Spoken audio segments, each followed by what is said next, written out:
Një operacion i suksesshëm i drejtorisë antikontrabandës në bashkëpunim me policinë e shtetit ka zbuluar një rast të rënd kontrabande në pikën doganore të Kapshticës me përmasa të konsiderueshme ekonomike dhe përfshirje të zyrtarëve publik në nivele të ndryshme.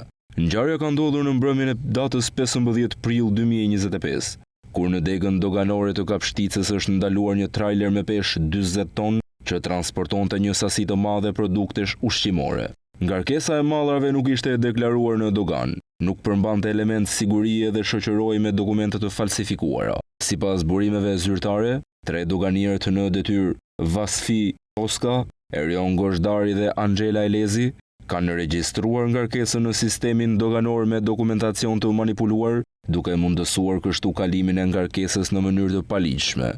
Në vijim të hetimeve, Drejtoria e Antikontrabandës ka referuar në prokurori emrat e subjektit përgjegjës, si dhe të zyrtarëve të përfshirë për veprën penale të shpërdorimit të detyrës. Skandali thellohet mëtej pasi hetimet kanë zbuluar se edhe drejtues të lartë të hetimit doganor kanë shfaqur neglizhencë të rëndë në trajtimin e çështjes. Drejtori i përgjithshëm i hetimit doganor Dorian Doka, së bashku me 2 specialistë të tjerë të kësaj strukture, janë vënë në hetim për mos kallëzim të krimit dhe pengim të hetimeve.